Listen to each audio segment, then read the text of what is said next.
Cimo!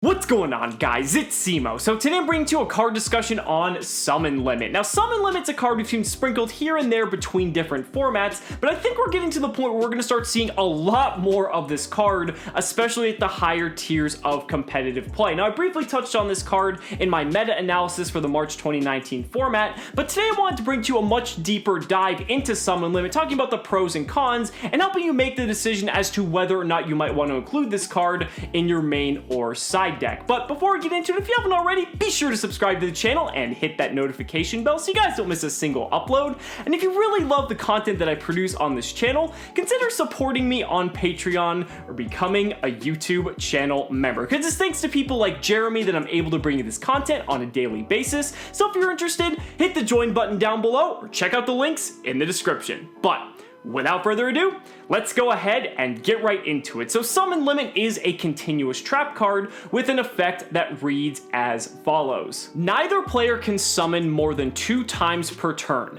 Negated summons count towards this limit. Negated cards or effects that would summon do not count. So remember what I've said before about some of the best cards in the game having the most simplest card text? I think Summon Limit is a true embodiment of that philosophy. Now, one thing I do want to clarify with this card, it could be a little bit of a ruling issue, but when it comes to Summon Limit, it actually does not have to be face up for it to be counting how many monsters were summoned on a particular turn. So for instance, if your opponent summons 1 and then 2 monsters, while Summon Limit is set face down, if you flip Summon Limit, it remembers that 2 monsters have been summoned for that turn, meaning your opponent cannot summon any more monsters for the duration of the turn unless they can remove Summon Limit off of the field. So definitely keep that in mind, and that's kind of what makes this card so good, is the fact that it doesn't have to be face up, so your opponent can't really play around it if they, expect or don't expect that you may or may not have it. Now, the one card that kind of comes to mind when you think of Summon Limit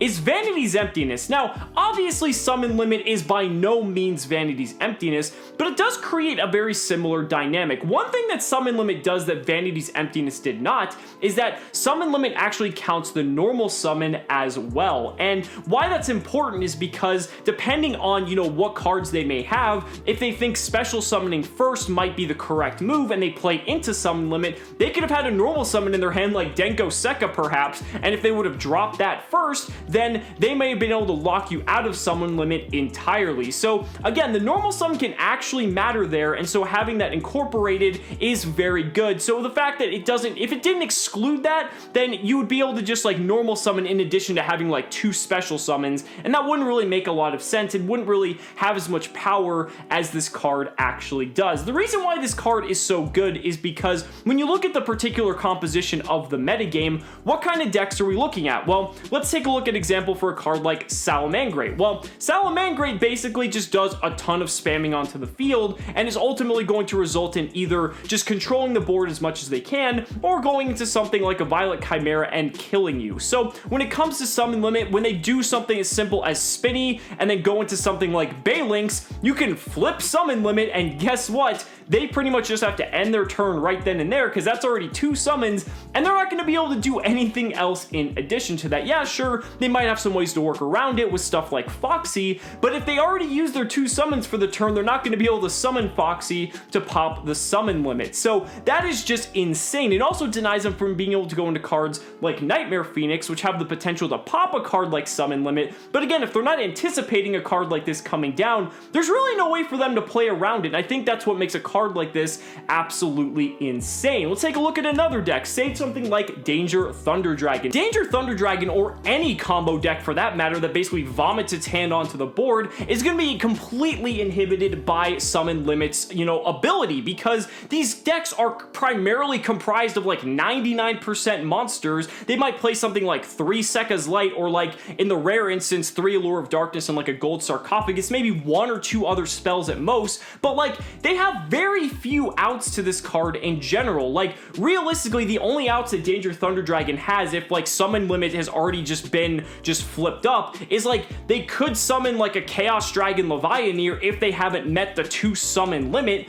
or they could like possibly discard like Bigfoot if they happen to play it. But again, those are 2 very fringe scenarios, and it's very unlikely that they're going to do something like that, because that means they would have had to set up their graveyard without summoning up to that point, and I just find that highly unlikely. So the summon limit can just completely destroy these decks and just stop their ability to go off, and that means that on your next turn you can probably just go off and kill them because your board will already be set up very well. And yeah, you may be under that 2 summon limit restriction as well, but realistically, if you're playing a card like this, you should be in a good enough position that if you can't kill them, you're going to have enough control of the board that the game is probably going to be more so in your favor, and you should be able to wrap it up in the next turn, if not the turn following. So pretty good when you look at it from that perspective. On expanding from that, you can just go to stuff like Danger Orcus. That's another combo deck that can just fall heavily under summon limits restrictions. Anything that just requires tons of monsters to hit the board, it's just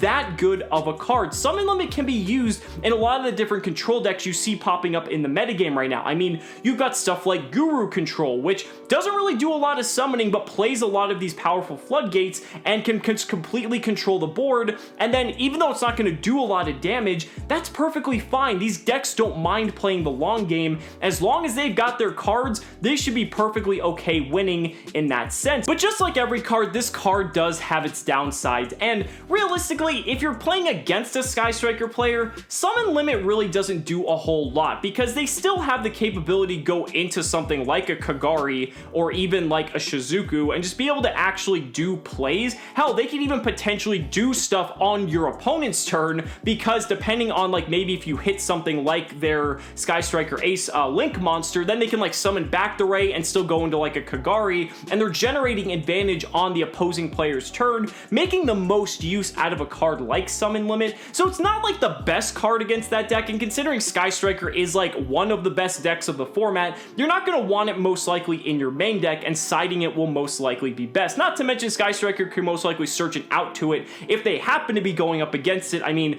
Jamming Wave is a card, let's definitely keep that in mind, and Afterburner is also something they could take advantage of as well. And considering that the entire deck can just toolbox it, it really shouldn't be too difficult for a deck like Sky Striker to play with those floodgate restrictions. Another thing too is that it's not really a card that does anything into an existing board. So like, let's take a look at a card like Gozen Match, for example. So when you compare Summon Limit to Gozen Match, yes, you know, they do 2 fairly different things, but like Gozen Match, you can set it into your opponent's board of monsters and then flip it face up, and they have to send the monsters that are, you know, not of all one attribute to the graveyard. Whereas when it comes to something like Summon Limit, it doesn't do anything. It basically just prevents them from summoning more, but if they already have an established board, Summon Limit isn't going to do anything. That's why I think this card is best relegated to the side deck, where you can side it in when you know you're going first, meaning that if you draw it in your opening turn, you can do everything you want completely unhindered, set the Summon Limit, and then when they summon 2 monsters, flip it up, and then you'll probably be able to take the game from there, assuming you can keep Summon Limit face up on the field. But that is definitely a downside when you compare it to other floodgates like Gozen Match,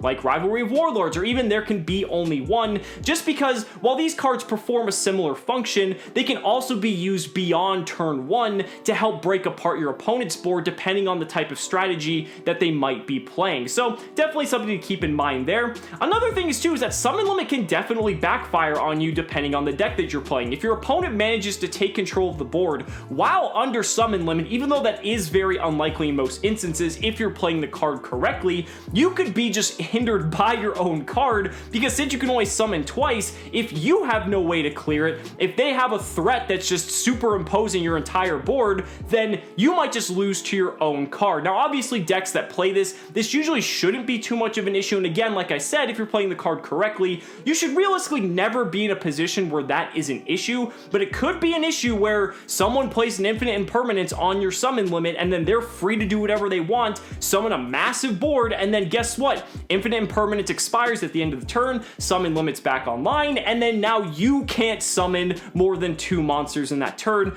and that could be really, really bad for you. So again, just something you need to be cautious of if you plan on playing this card. And I think the last thing I want to discuss when it comes to summon limit is that it's a card that you're most likely going to want to side deck going first. I already established that just a couple moments ago. But if summon limit's a card that starts becoming very popular in the meta, players are going to start side decking for the card very hard. I mean, we already play Pankratops in the side deck. Pretty much everyone's playing 3 copies of that. So Pankratops is a way that can just immediately out a card like this just because it happens to be continuous. And usually people play Pankratops as the very first card when they're going second, just so they have the ability to destroy floodgates if their opponent happened to have sided them. But you've also got stuff like Twin Twister, which is still probably one of the most popular side deck cards ever since its printing. And you even got Red Reboot. Like, if people fear summon limit or other floodgates that much and they don't really have much to side against you anyway, they'll just throw in 3 copies of Red Reboot, because if they can get through that summon limit, they're not really going to care, because if they can just get that 1 turn,